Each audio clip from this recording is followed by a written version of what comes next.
Picture this, it's a bleak winter evening in 1956 New York City, and Dr. John A. Schindler walks into his clinic, notebook in hand, determined to tackle a mysterious illness creeping through his patients. Not just a cold or flu, something deeper. What he uncovers is revolutionary. Your emotions might actually be making you sick. But how do feelings spread from your mind straight to your body's cells? Stick around, because this isn't just old-school advice. It's a blueprint for living 365 days a year, and actually being happy through them all. Let's open the door on a strange foe Dr. Schindler calls emotionally induced illness, or EII. Why does sadness sometimes drag you to the doctor more often than any bug? The story behind EII turns old medical wisdom upside down. Dr. Schindler once treated a man who had every test possible. Nothing showed up.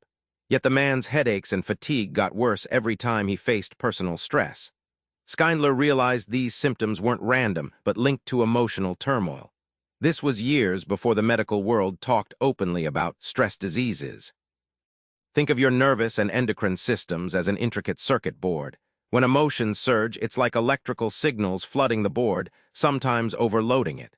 This flood sets off physical symptoms that mimic real disease.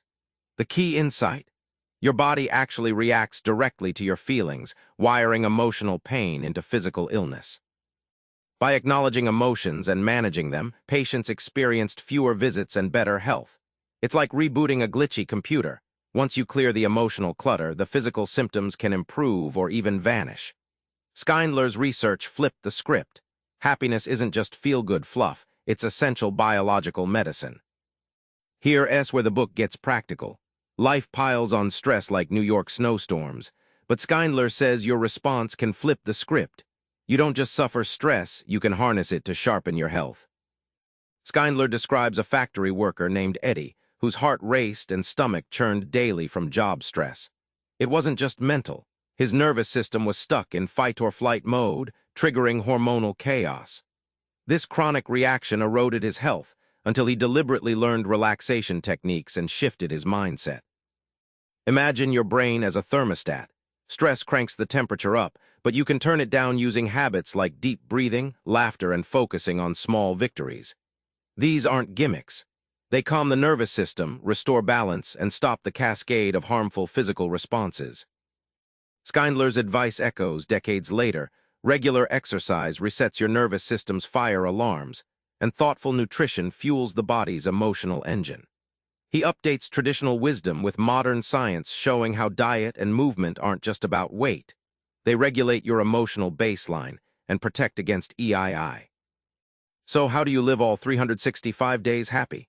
Schindler's answers go beyond basics, touching love, aging, and workplace battles. He invites you to embrace life deeply, not just survive it. Schindler talks about Mary, a teacher in her 50s who felt empty despite success. By focusing on emotional satisfaction, engaging in what gave her joy and connection, she noticed her energy, even her health, improved. Emotional fulfillment wasn't selfish.